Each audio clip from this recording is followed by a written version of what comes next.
Olá pessoal, e vamos para a parte 3 dessa nossa aula a respeito de matrizes de transformações lineares. E nessa parte 3 nós vamos falar sobre aplicações desse teorema que está aparecendo aí, um teorema bastante importante da álgebra linear. Diz o seguinte, olha, sejam U e V dois espaços vetoriais, o espaço U com dimensão M, o espaço V com dimensão N, e considere B uma base de U e C uma base de V. Tá? Então, estamos falando aí de novo, um espaço U no espaço V, vamos falar de transformações nesses espaços. O B é uma base do U, o C é uma base do V, a dimensão aqui é M, a dimensão aqui é N, portanto há M vetores aqui, há N vetores aqui.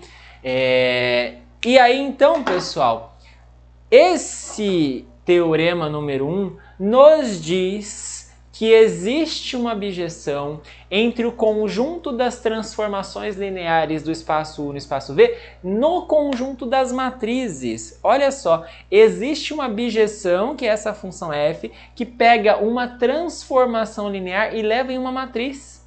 Bijeção.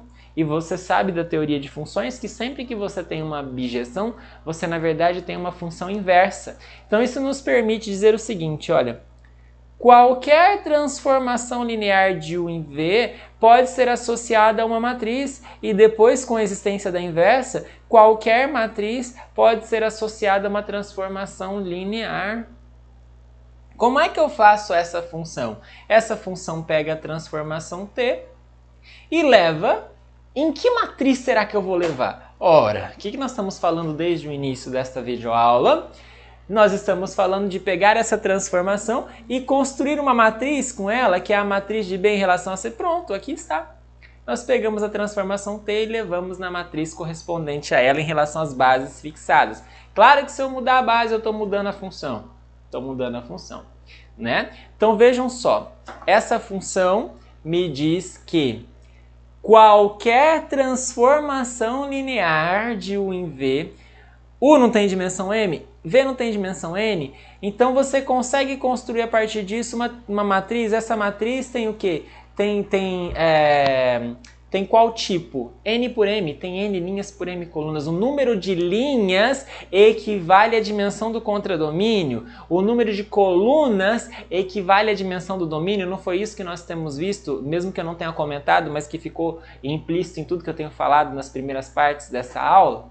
Bom, então, sendo assim, dada a transformação linear, eu construo a matriz. E se eu tenho uma matriz, eu consigo construir uma transformação linear. Bom, isso aqui nos diz algo bastante importante. Cada transformação linear está associada a uma matriz, a sua matriz, fixada as bases. E dada uma matriz, se eu fixar as bases, eu consigo uma transformação linear associada a ela. Então, esse resultado nos diz que há um paralelo entre matrizes e transformações lineares. De alguma forma, uma coisa e outra se equivalem. Em particular, como a gente sabe que L de UV, o conjunto das transformações lineares de U em V, é um espaço vetorial, então tem dimensão. E claro, nós também sabemos que o conjunto das matrizes N por N é um espaço vetorial e tem dimensão dada pelo produto do número de linhas pelo número de colunas, M por N. Como há uma bijeção entre essas duas coisas, então essa bijeção nada mais pode até ser pensada como um isomorfismo, na verdade.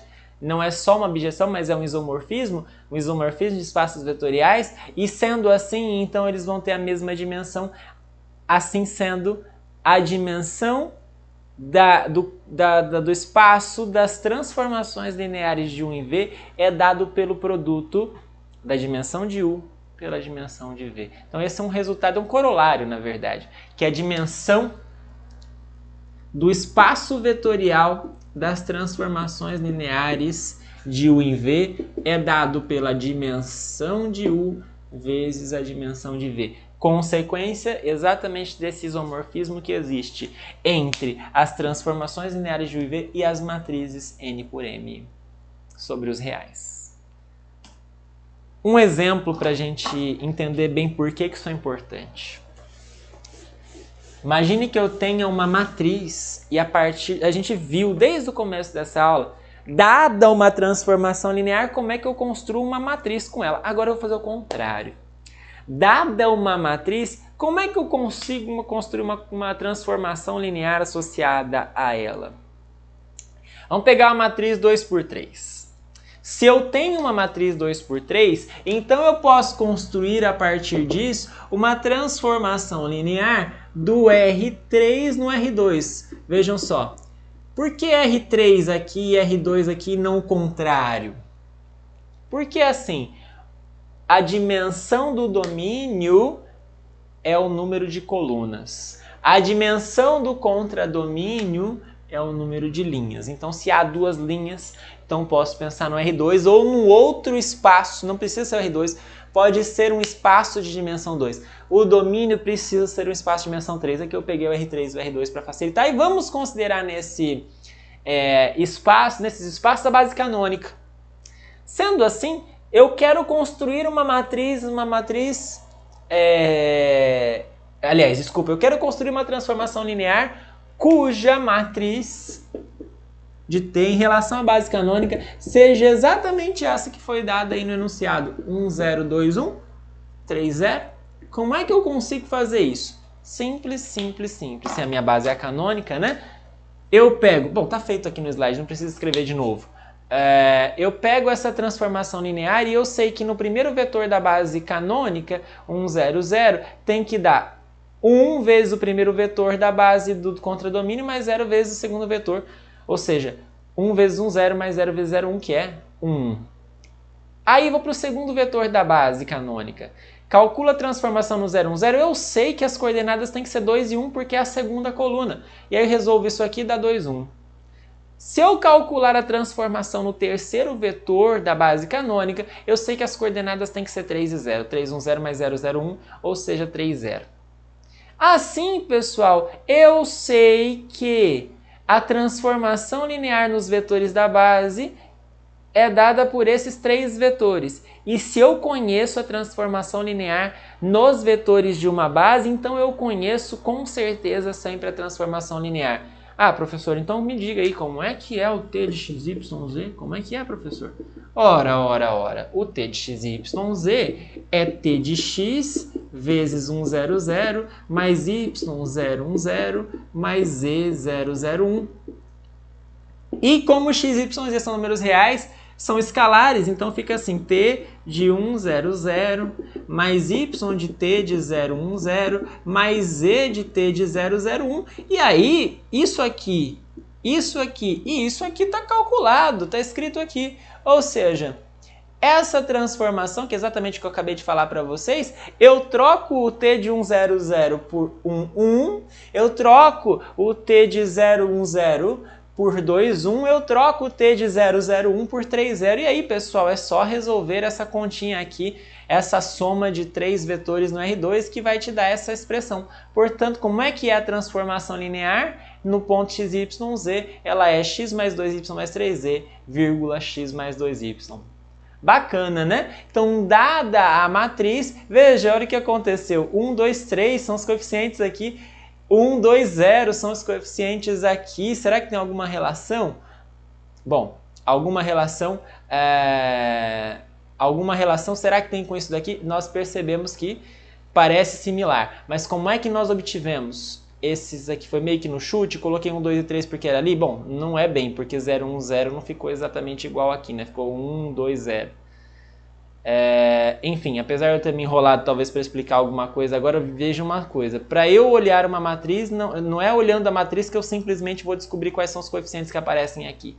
Eu preciso desenvolver qual é a base dada e faço as contas. Bacana? Perfeito? Bom.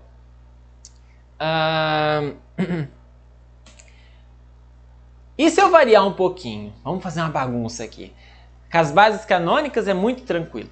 Mas imagine que eu não tenha base canônica. Vamos bagunçar aqui, fazer um exercício um pouquinho diferente. Imagine que eu queira trabalhar com a base do R3 dada pelos vetores 1, 0, 0, 010 e 012. E imagine que eu queira trabalhar com a base do R2 dada por 1011, ok? Bom, então essa daqui é uma base para o R3, essa daqui é uma base para o R2, e aí imagine que a matriz que foi dada, a matriz M, é a matriz da transformação de B com relação a C. E a matriz que foi dada, deixa eu copiar ela aqui para facilitar a minha vida, é 1, 2, 3, 0, 1, 0. Ok? Bom, vamos lá. Vamos lá. O que eu preciso fazer primeiro? Eu não sei quem é a transformação, é ela que eu quero descobrir. Então vamos ver o que acontece nos vetores da base. No 1, 0, 0, no 0, 1, 0, no 0, 1, 2. Como eu tenho uma matriz, então eu sei que T de 1, 0, 0 é 1 vezes o primeiro vetor da base do contradomínio, mais 0 vezes o vetor da base do contradomínio. Vejam que isso aqui vai dar 1, 0. T de 0, 1, 0 é 2 vezes o primeiro vetor, mais 1 vezes o primeiro vetor. Portanto, vai dar 3, 1. Tá claro? E o T de 012 vai ter coordenadas 3 e 0, que são a última coluna. 3 vezes 1, 0, mais 0 vezes 1, 1. Portanto, vai dar 3, 0. Deixa eu só ver se eu fiz essa continha aqui para... Acho que sim, acho que tá certo. Ok, pessoal? Tá certo. Bom, então agora... Vejam, eu peguei a matriz e vi o que acontece nessa base. Só que acontece que como essa base aqui não é a base canônica, não vai ser muito facinho escrever T de XYZ aqui, não é mesmo? Pois é. Então vamos pensar um pouquinho antes. Eu preciso entender como é que eu escrevo um vetor XYZ nesta base. Não tem como. Como é que eu escrevo? Será que ele vai ser um alfa 100 mais um beta 010 mais um gama, me permitam chamar assim, 012? Eu preciso descobrir o alfa, o beta e o gama em função do x, y e z. Vejam que isso aqui, se você desenvolver, vai acabar caindo assim, alfa, beta mais gama e 2 gama, né? Se você desenvolver isso aqui, você vai cair num sistema de 3 linhas e 3 variáveis, lembrando que as variáveis são alfa, beta e gama, eu quero escrever em função de x, y e z.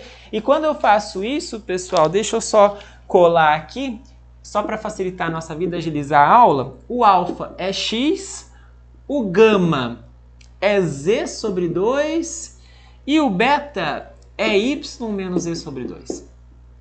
Por que eu fiz isso? Agora vamos lá. Permita até mudar um pouquinho de cor aqui, para você entender que mudou um pouquinho da história. Vamos lá. Vamos calcular, vamos tentar descobrir como é que é a transformação linear no ponto XYZ. Bom, a transformação linear no XYZ é a transformação linear no alfa 100, alfa é x, né? Mais beta 010, opa, beta é y menos z sobre 2. Vou até apagar aqui para poder ganhar o meu espaço. Mais gama 012, o gama é z sobre 2. Você entendeu? A gente acabou de descobrir o alfa, beta e o gama, já apaguei só para poder, porque a lousa é pequena, mas era alfa, beta e gama vezes esses vetores da base que nós tivemos. Aí, resolvendo o sistema, nós descobrimos que o alfa era x, que o beta é y menos z sobre 2 e que o gama é z sobre 2. Por que a gente faz isso? Porque agora está fácil, né? Porque agora eu sei que isso aqui é x vezes t de 100 mais y menos z sobre 2, t de 010 mais z sobre 2, t de 012. porque os escalares aqui, o x, o y menos z sobre 2, z sobre 2, são escalares, eles podem sair da transformação.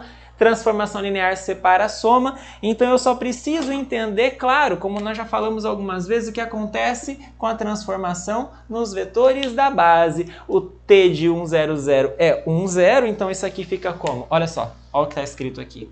Vou até ir apagando enquanto eu vou escrevendo, tá, pessoal? O t de 1, 0, 0 é 1, 0, então vou usar isso. É 1, 0. Então fica assim, x, 1, 0, mais y menos z sobre 2, t de 0, 1, 0, tá aqui, é 3, 1, mais z sobre 2 vezes t de 0, 1, 2, que é 3, 0. Pronto, pronto. Agora, pessoal, que nós fizemos isso, agora é só juntar bonitinho, né? Isso aqui é x mais 3y menos 3z sobre 2 mais 3z sobre 2, que é lá da última, ó, vai cancelar, que bonitinho. 0 mais y menos z sobre 2 mais 0. Ou seja, aqui vai acabar ficando só x mais 3y, aqui vai ficar y menos z sobre 2. Moral da história, a transformação linear leva a tripla x, y e z em quem? Nesta expressão. Ufa! Essa transformação é a transformação que tem matriz M em relação a essas bases que foram dadas. Tá vendo? Mudou a base, não sendo a base canônica, geralmente é trabalhosinho, né, pessoal?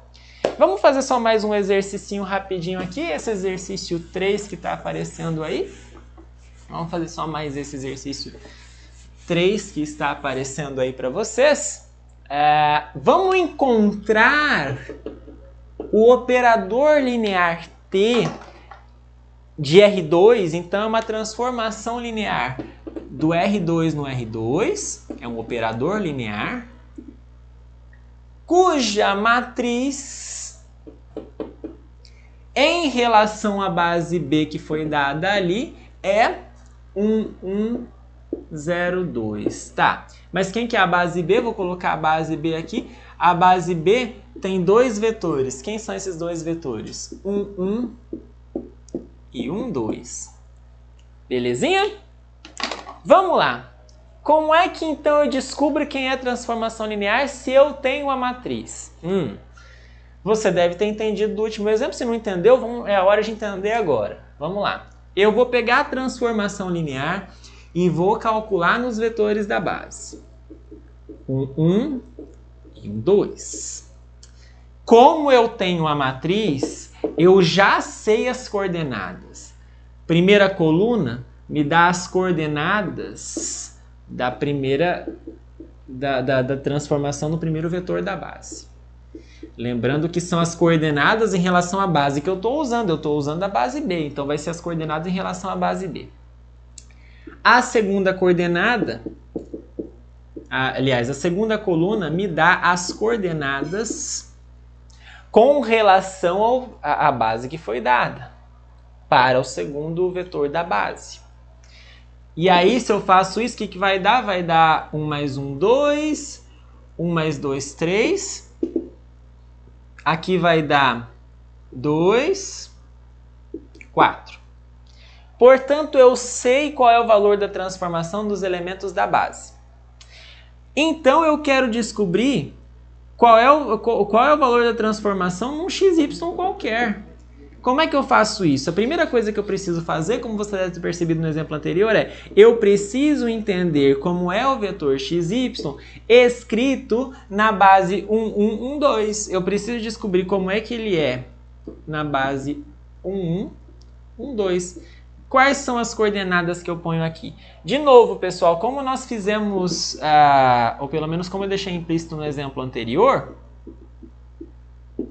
você descobre, resolvendo um sistema, né? Qual sistema? X igual a alfa mais beta. Y igual a alfa mais 2 beta. Resolvendo esse sistema, você descobre o alfa e o beta em função de x e y. Quem vai ser o alfa? Deixa eu colar aqui, pessoal. Deixa eu ver se eu fiz as minhas contas aqui. Quem vai ser o alfa? O alfa vai ser o 2x menos y. Quem vai ser o beta? O beta vai ser o y menos x. Se eu sei isso, Então agora eu posso acabar o exercício. Eu sei que qualquer vetor xy, ele é escrito como 2x menos y vezes 1 mais y menos x vezes 2. Tá claro? Pessoal, para ganhar espaço eu vou apagar aqui, tá? Não sei nem se eu vou conseguir acabar o exercício todo nesse finalzinho de lousa, mas vamos lá. Vamos calcular então a transformação linear no xy. Ou seja, vamos calcular a transformação linear no 2x menos y 1 mais y menos x 2. Vou acabar aqui em cima, tá, pessoal? Vou acabar aqui em cima, me permitam. Aqui. Vamos lá. Esses são escalares, podem sair da transformação. Soma também separa. Então fica assim, 2x menos y, transformação no 1, mais y menos x, é escalar, vezes transformação no 2. Ora, isso aqui então é igual 2x menos y, transformação no 1, 2, 3.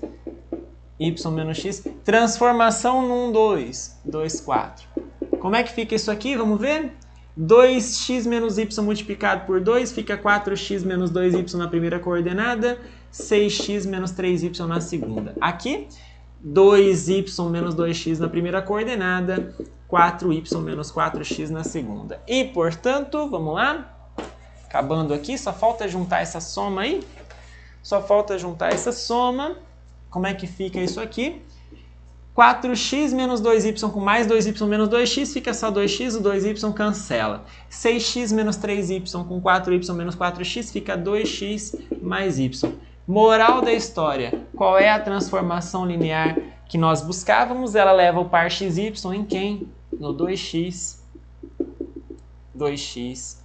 mais y. E aí? Ok?